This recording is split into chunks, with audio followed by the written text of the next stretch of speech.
day. Not done yet, but still interesting day. Now a little tired, a little tired. That's basically about it.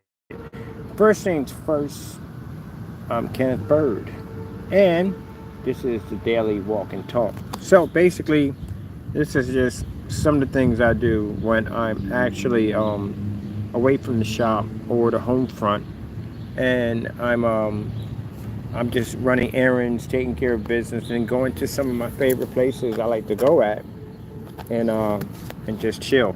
Mostly parks. I like to be at the park and just relax because it's nice, it's breezy. On top of that, I'm around trees, so that's a plus. You know what I mean? And right here, I'm over at the Good Shepherd. This is a nice area right here just to sit down and just relax.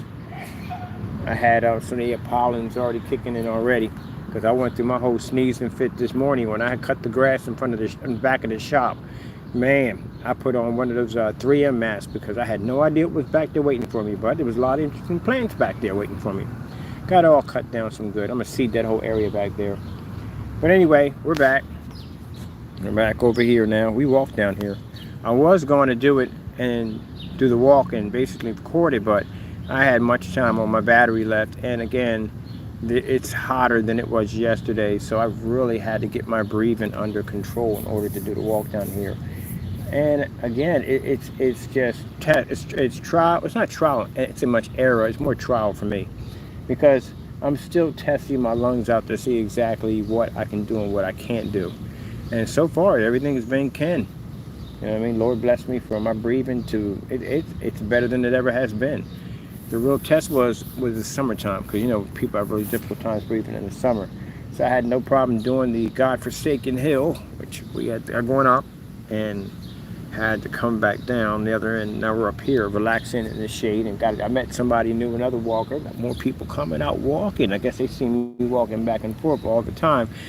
More of them are motivated to come out and do a little walking, so that's good. That's good. That means that basically if I'm showing some kind of impact and people are coming out at lunchtime and walking, I say, hey, if I see you out here, we can walk together.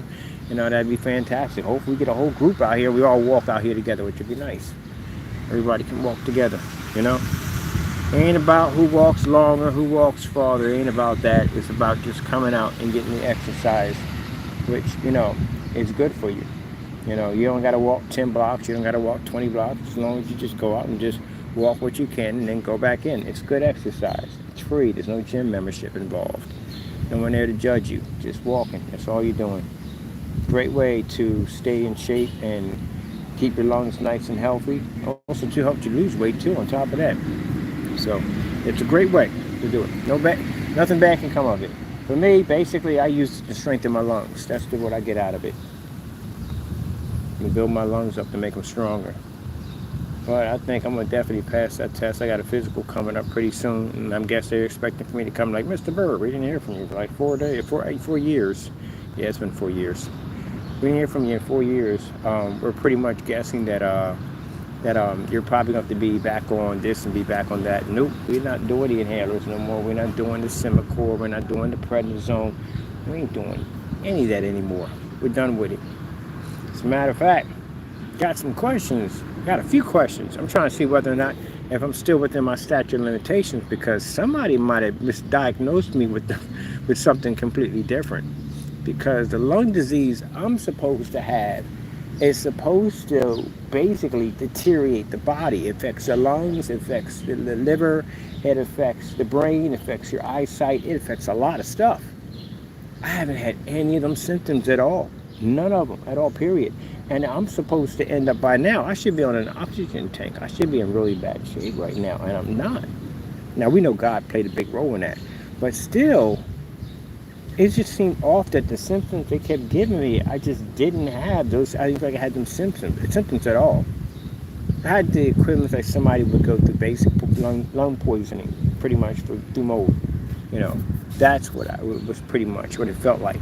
But it didn't feel like anything what they were describing. I was supposed to be losing my eyesight and everything. I'm like, okay, somebody didn't do their job right. So I got somebody looking into it because something ain't right. Something don't add up. It don't add up. And then on top of that, the meds they had me on people would have had that diagnosis would have been on something much, much stronger. Much stronger. And I wasn't really put on that kind of stuff at the end of the day. I didn't have any kind of breathing machine, none of that equipment, none of that stuff at all, period. No. I got friends of mine who have really bad lungs, they have asthma and all that stuff. And they were like, this is what they got you on? That's it? Like, that's nothing, man. They should have you on something serious. You're supposed to have this lung disease at the end of the day. So, like I said, I'll leave it to God, because God's the one that actually took it.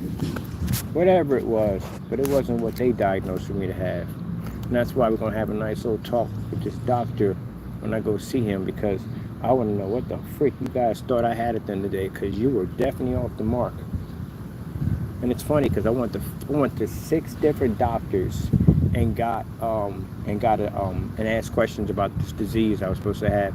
All of them said the same thing. They were all feeding off the same chart. See, if you're a doctor, you're not going to like what I got to say. I don't trust you jokers as far as I can throw a piano. I literally don't trust you jokers. Because you know what y'all do at the end of the day? Whatever's written in that chart, you ever seen Seinfeld where they wrote that nonsense in the chart and everybody was springboarding off of it? That's what they do. They'll literally sit there and write some stuff in your chart. And then, no matter what, you could have a different diagnosis. They will all go by that same game plan and still diagnose you with the same nonsense. I went to like 6 or 7 different doctors and they all gave me that same thing. Oh, well, she said it, then you got it. And if that person said it, then you got it. Or if they find out that it isn't what they thought it was, we got a medical malpractice lawsuit. I got a bunch of doctors and a few hospitals I'm planning to take to court because something's not right. I'm supposed to be in really, really, really, really bad shape right now. I should not be able to do anything that I'm supposed to be doing at all, period. So I know something's wrong there from the door. Ooh, tiny doggies. So we'll see. We'll see when we get down there. We have this long discussion with them and we find out exactly what's going on, because my attorney is definitely going to be going with me. Yeah, I'm bringing my lawyer with me because I want to know what happened, what went on. Because again, something don't read right. And I'm on discussion groups. I go to discussion groups with people and they talk about people who actually have this. And they were like, you sure? You got this? And I'm like, that's what they told me. This is up on the medical form. This is what I have. And they're like, it don't sound like you got it. Because they got it and they know the symptoms. They're like, you're not showing any of that whatsoever. One of the things I was supposed to go to in the early stages was basically liver damage. Was one of the things I was supposed to go through in the first stages of it all.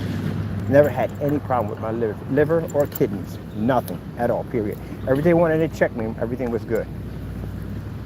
So that's what I'm saying. That's when I was talking to somebody, she said, well, first thing you would have had in the first 2 years, you would have had some kind of kidney damage, liver damage, something. Nothing. I went through the difficulty breathing and all that, yeah. Oh, they make these little tiny like strollers for dogs. I think that is so cute. At the end of the day, I can't show you. Sorry. But I think that's so cute. That stroller. Give me that stroller. I want to be pushed around. But yeah. That's crazy. That's something to look into. I am happy that God took whatever I had. He took it from me because it was painful. It was not pretty at all to go through it.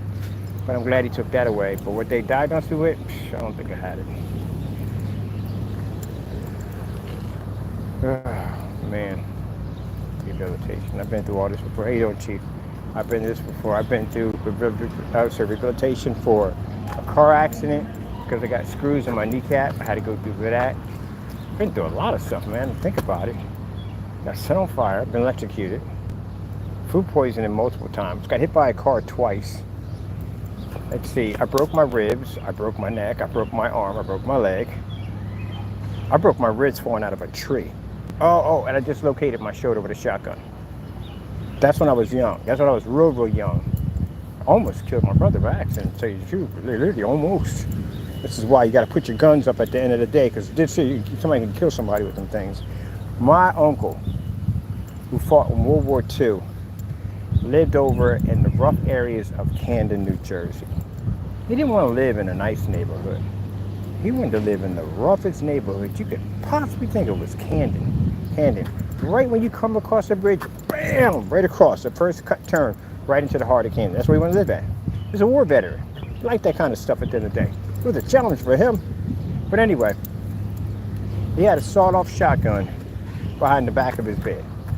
And he left me and my brother there. Just went around the corner to get his windshield popped out and get it fixed. You know, because they got old buddies, people they know, they don't pay for anything anyway. You know, they got the hookup. Which I wish I had it like that.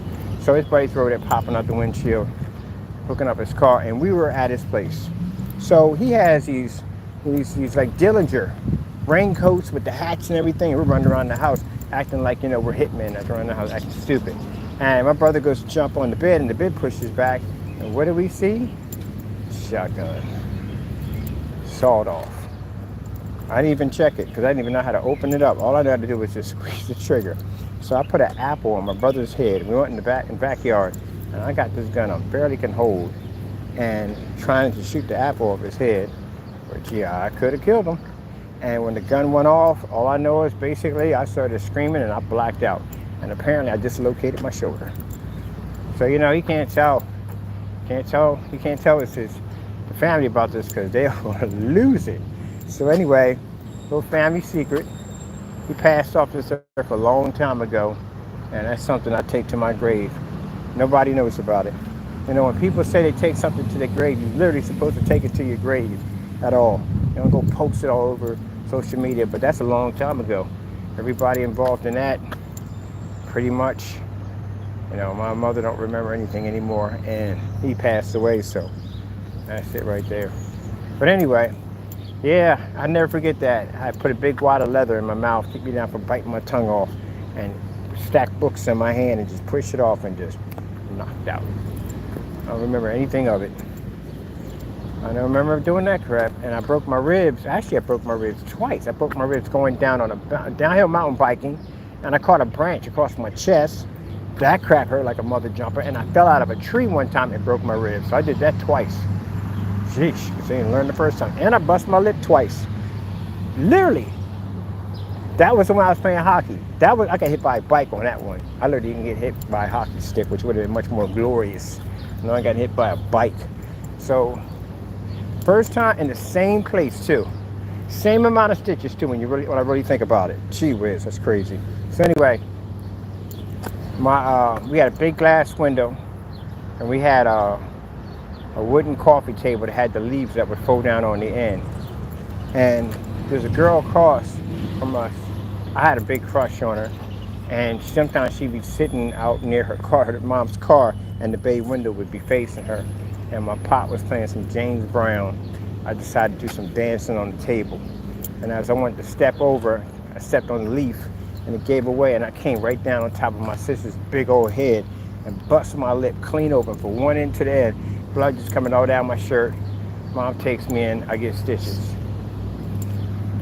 Then, many years up in my late 20s, I'm playing hockey, and I'm waiting for everybody to meet up. So I decided to take a little drift around West River Drive and enjoy the scenery before the game. And sure enough, this woman on a bike, not even knowing the rules of the path. I knew she was going to hit me. There was no way around it. I was just going to get smacked by this bike because there was too many people in the way. And sure enough, she struck me with the bike, and I get up, and there's blood all over my jersey. Brand new freaking jersey. Like $90 for my Flyers jersey. Blood all over it. And I look at her, there's blood coming out my face. I'm like, are you freaking kidding me? Like, you could at least went off on the path. You could have went off on the dirt road, something, on a bike. I'm on rollerblades. Nope, she smacks dead into me. And I'm sitting here looking at her, and then the police come. They would ask me, do I want to press charges? I'm like, no. Because the reason why I didn't press charges, number one, I'm not going to be sitting in the freaking precinct all day. I had a hockey game to go to. I'm going to waste my whole game doing something stupid. But forget it, man. I don't even care. You know what I mean? They ticketed her. That's what they did. They gave her a ticket. That was the end of it. I wasn't going to spend my whole day. So they had to take me to the hospital. I'm sitting there reaching up. My tongue is going inside of my lip. I'm like, I did this one already before when I was a kid. Get in there. They stick the needle in me. They stitch me up. and they fill me with the good stuff. You know what the good stuff is, and then I'm high as a kite in there, and I'm calling family like, "You, I need you to do me a favor. I need you to go to my house, go get me a fresh jersey, and bring it out for me, because my other one is covered in blood." That's all I said, and these suckers automatically thought I got into a fight or something.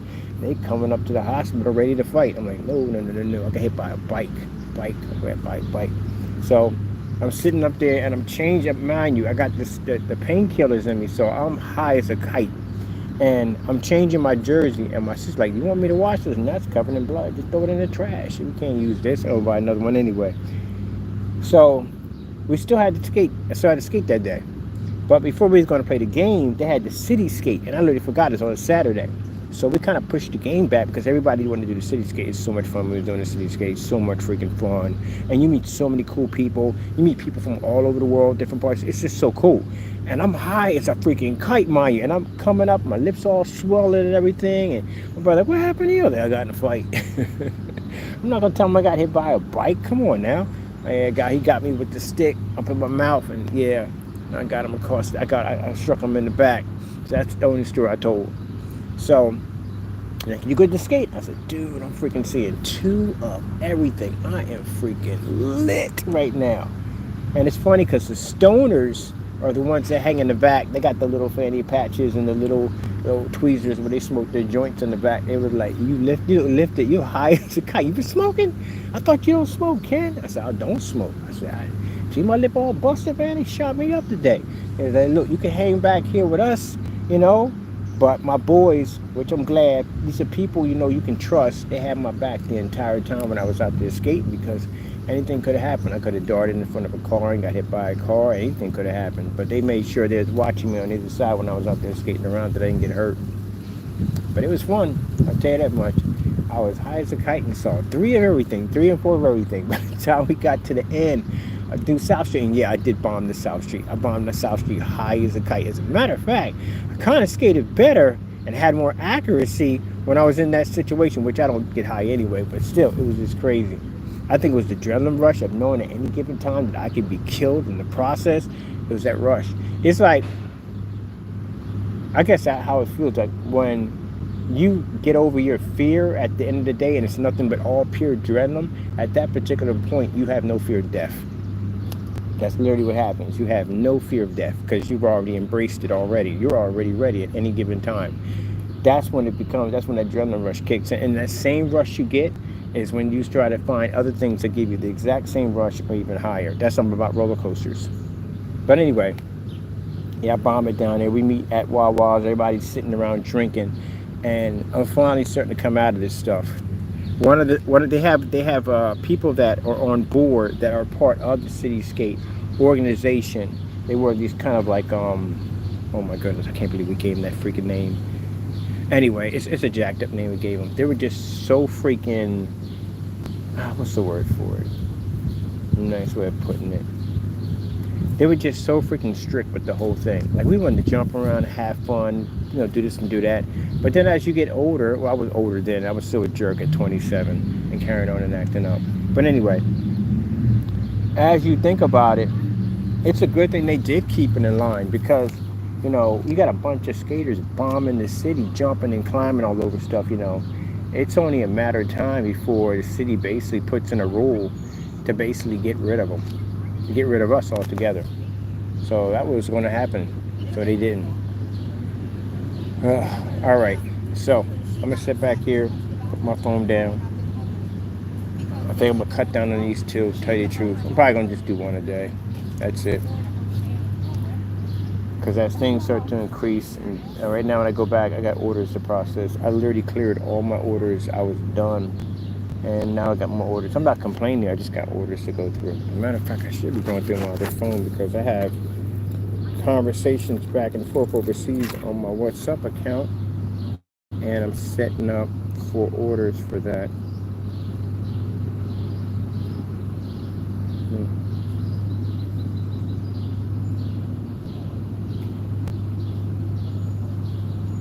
Let me see.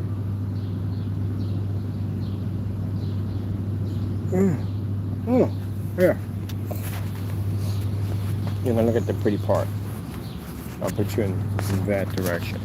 There's nobody coming in that direction, so you're good. I'm looking for something real quick.